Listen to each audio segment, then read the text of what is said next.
Good day, beautiful people, and welcome back to my podcast, Life Treasures and Golden Moments. This is Natalie Silva. I hope you all are having a great month out there and enjoying life.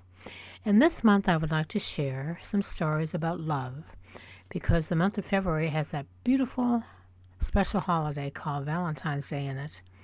And it gives us the opportunity to tell others how much we care for them and to show our love in caring ways. It's not just for lovers, but it's for everyone.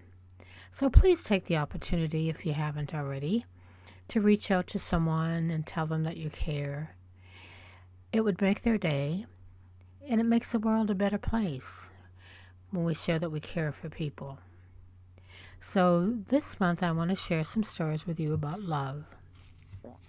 And the first story I would like to share is called Have a Heart.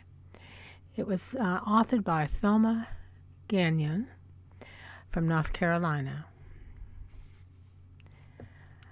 I have a thing about hearts, believing there's a special reason for the shape. I've collected a lot of them. Some are store-bought, a heart-shaped muffin pan, shells inlaid with little hearts, or other knickknacks.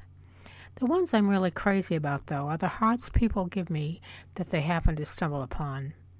My kids bring me heart-shaped rocks, potatoes, leaves, shells, even a heart shape in the side of a fresh-baked waffle.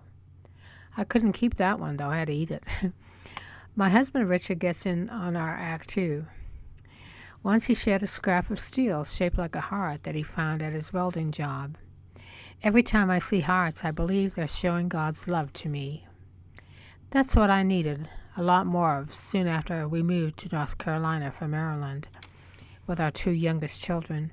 I had been looking forward to a more relaxing life, my lifestyle in our beautiful new home by the beach, but things weren't going as planned. Richard couldn't find a welding work right away. Instead of relaxing, I worked harder at my part-time receptionist job, and it became a full-time job. And the kids were having problems adjusting to their new school. One chilly afternoon, I was outside with Richard watching him chop wood for our fireplace. I recited my growing list of complaints. Things just don't feel right here yet, I fussed. Richard lifted the axe above his head and came down on the tree limb with a heavy blow. He was probably sick of my complaining. I knew I was. Richard stopped his chopping and waved me over. "Honey, come here," he said. Now what's gone wrong, I wondered, trudging over. "Things are going to be just fine," he said. "You just need a reminder." He handed me the piece of wood he had been chopping on, and I turned it around in my hands and my heart stopped. "Look," he said, pointing inside the limb. The cut revealed a hole. It wasn't long before Richard found work and the kids learned to love their new school, and I was finally able to relax.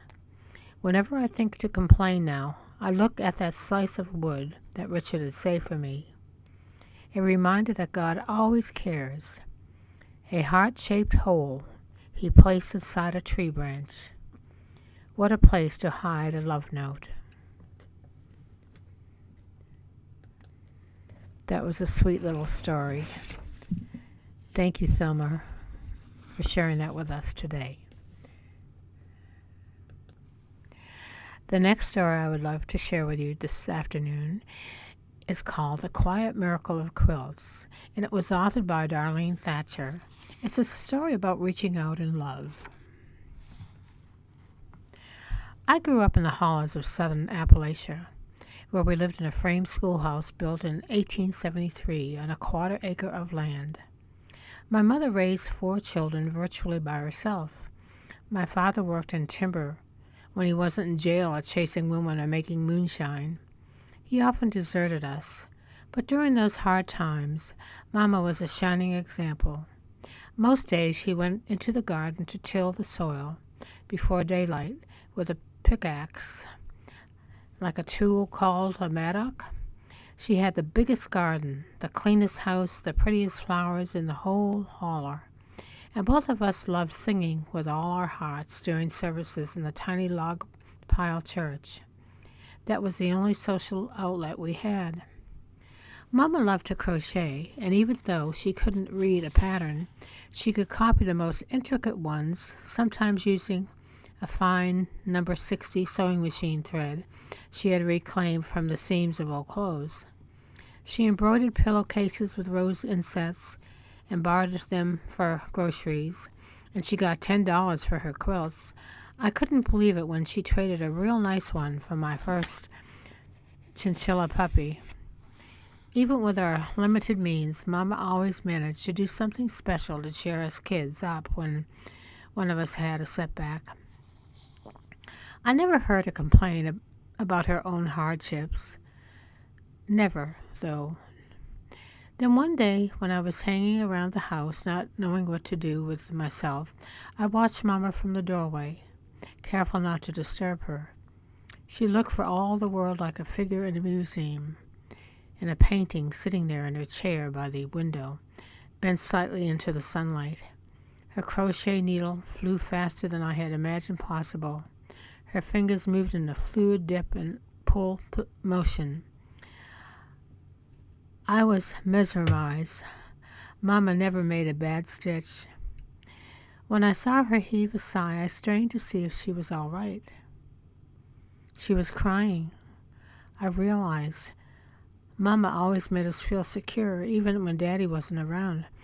She told us God's angels were watching over us, and she reminded us how much we had to be hopeful and thankful for. But who reminded Mama of her blessings when she was feeling defeated? Who comforted her? In that moment, I began to understand what it was that kept Mama strong.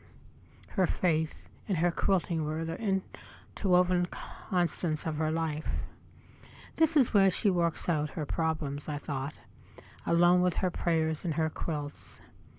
I went to my room and sat on my bed thinking about Mama's life. Through her disappointments, through all her joy, God was ever present. He was her ever-present companion, close by and comforting her while she worked. How many pieces had I seen her start and finish? When she put the final touches on a quilt, the fabric piled in her lap was ready to comfort someone else.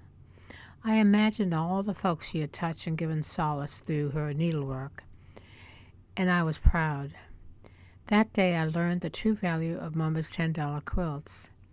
Eventually, Mama attracted notice at a local quilting contest and became a national prize winner. She made a quilt for President Dwight D. Eisenhower and corresponded with 6 first ladies. But her crowning glory is her final quilt, hand-pieced of tiny 5/8-inch squares, depicting Jesus and the 3 lambs. It's called 90 and 9, from Jesus' parable of the lost sheep. Thousands of hours went into it, and my sister and I, both quilters ourselves, insisted it was her finest creation. I didn't make it, Mama said. The angel on my shoulder did. When I think of Mama, I think of her bent over her work in the sunlight, her fingers flying. She is gone from this earth now, but she left masterpieces behind. Her quilts are not simple pieces of beautifully stitched cloth. They inspire and they give comfort. They are small miracles of human love. Every time I dip my needle into my quilting, I imagine Mama as the angel on my shoulder. Her example guides me in my life and in my craft, for needlework is the thread that strings our kindred hearts together. What a wonderful story. I just love quilts too. They're so beautiful, and the work that goes into them. I have been given a couple from friends, and I just treasure them. They are so beautiful, and it takes so many hours. So the thought that goes into them and the work.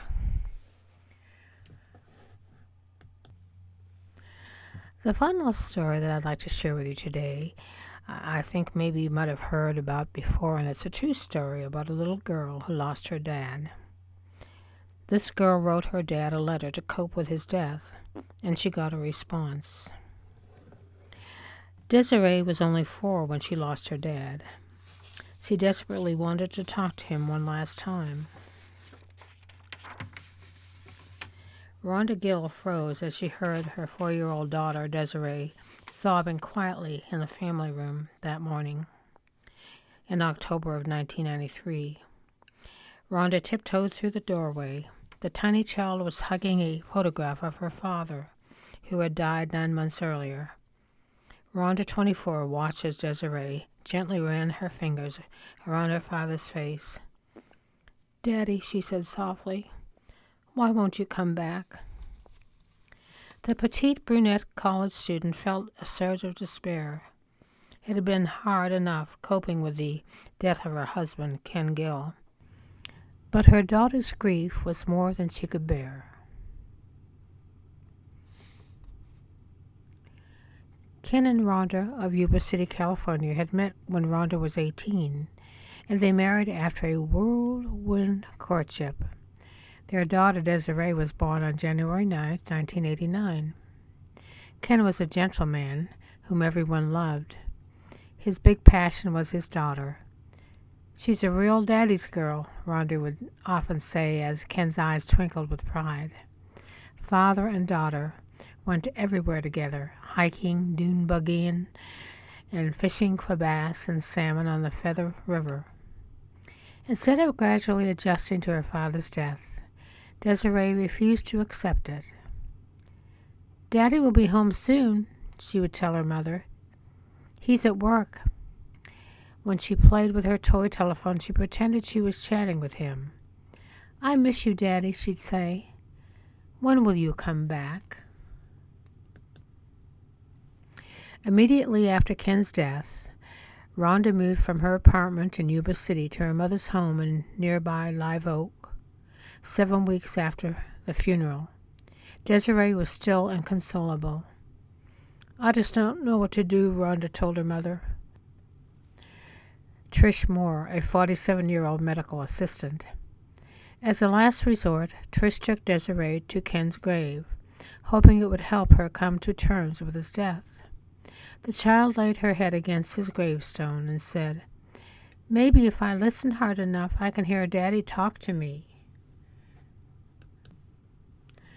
Then one evening, as Rhonda tucked her child in, Desiree announced, "I want to die, Mummy, so I can be with Daddy.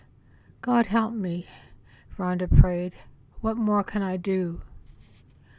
On November 8, 1993, it would have been Ken's 29th birthday. "How will I send him a card?" Desiree asked her grandmother. "How about it if we tie a letter to a balloon," Trish said, "and send it up to heaven?" Desiree's eyes immediately lit up. On their way to the cemetery, the back seat of the car full of flowers for their planned gravesite visit, the three stopped at a store. "Help your mom pick out a balloon," Trish instructed. At her rack were dozens of silver helium-filled mylar balloons, and they bobbed up and down. Desiree made an instant decision. That one, "Happy Birthday," was blazed above a drawing of Ariel from the Disney film The Little Mermaid. Desiree and her father had often watched it. The child's eyes shone as they arranged the flowers on Ken's grave. It was a beautiful day, with a slight breeze rippling the eucalyptus trees. Then Desiree dictated a letter to her dad. "Tell him, 'Happy birthday, I love you and I miss you,'" she rattled on. "I hope you get this and can write to me on my birthday in January." Trish wrote the message and their address on a small piece of paper, which was then wrapped in plastic and tied to the end of the string on the balloon. Finally, Desiree released the balloon. For almost an hour, they watched the shining spot of silver grow smaller and smaller. "Okay," Trish said at last. "Time to go home." Rhonda and Trish were beginning to walk slowly from the grave when they heard Desiree shout excitedly, "Did you see that? I saw Daddy reach down and take it." The balloon, just visible just moments earlier, had disappeared. "Now Dad's going to write me back," Desiree declared as she walked past them toward the car.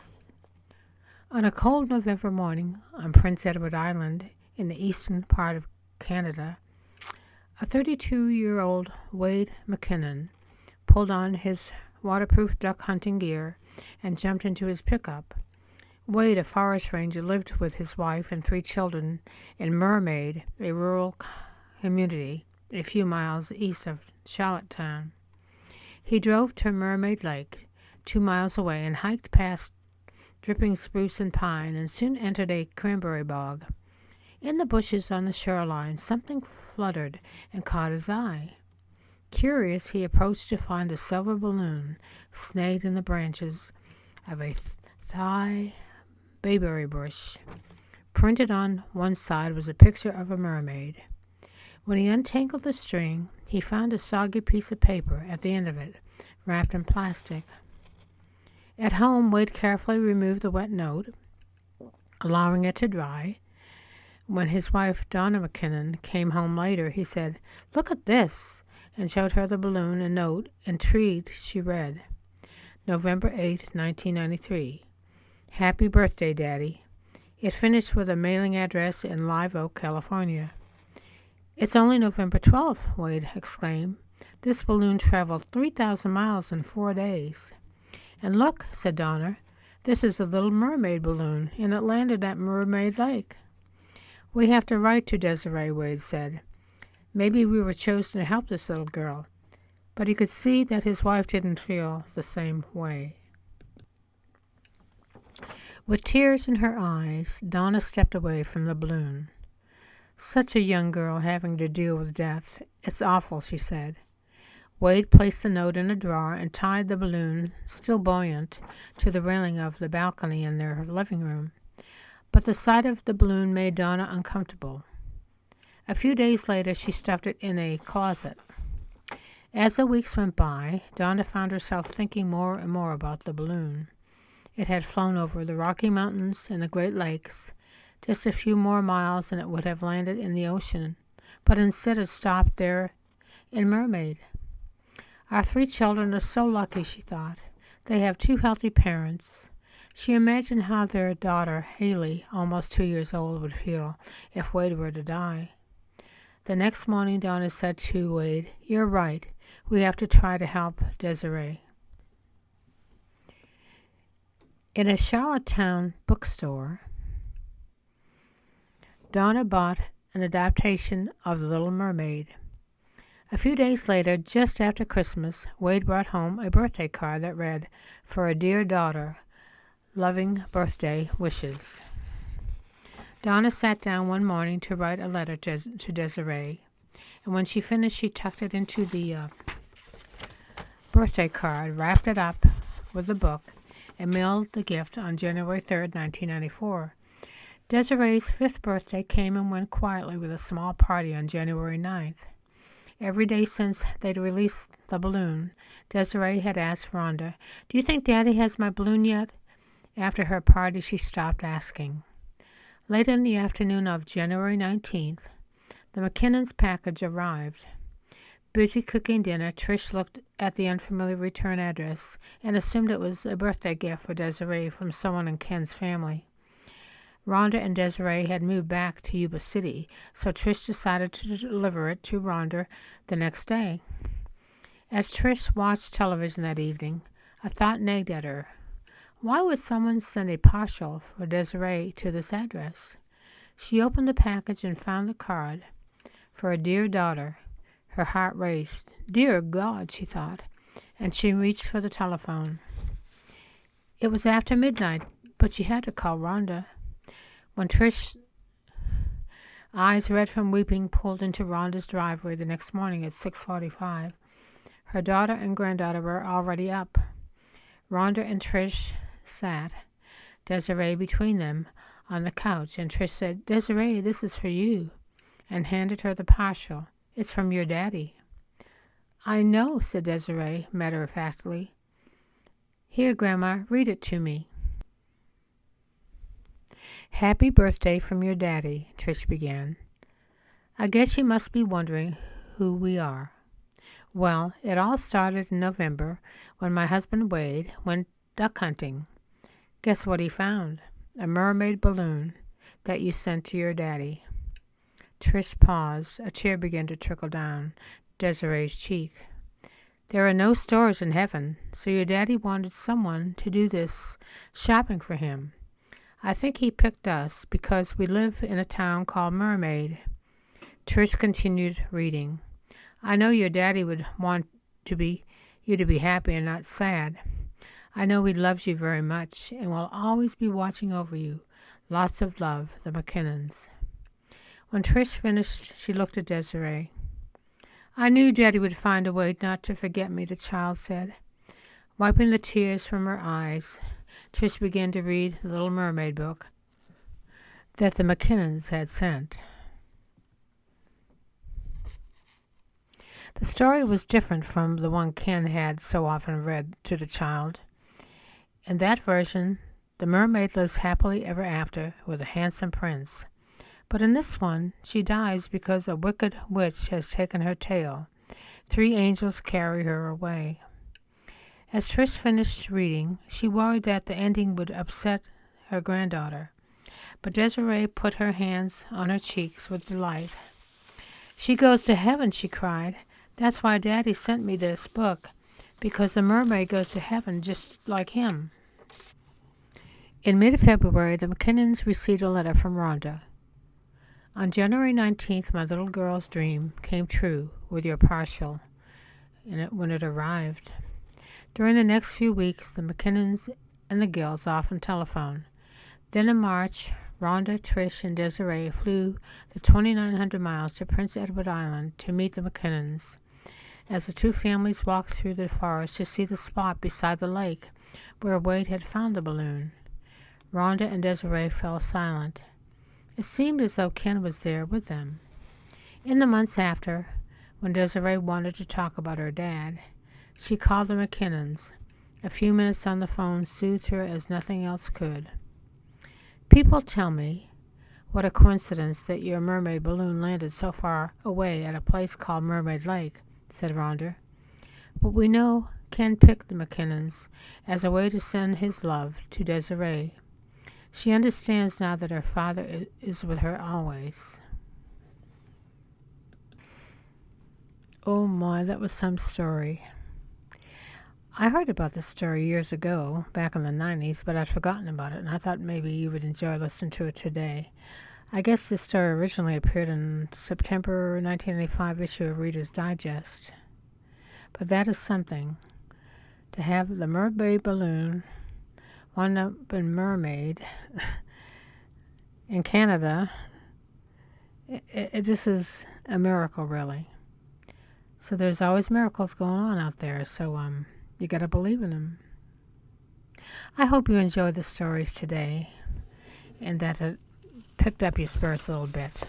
So remember now, Valentine's Day is in a few more days, so you reach out to someone, tell them how much you care, and make their day. And you make the world a little better place and the sunshine even brighter by your kind deeds. So until next time, you all take care, stay well, and may God bless. This is Natalie Silver with Life Treasures and Golden Moments.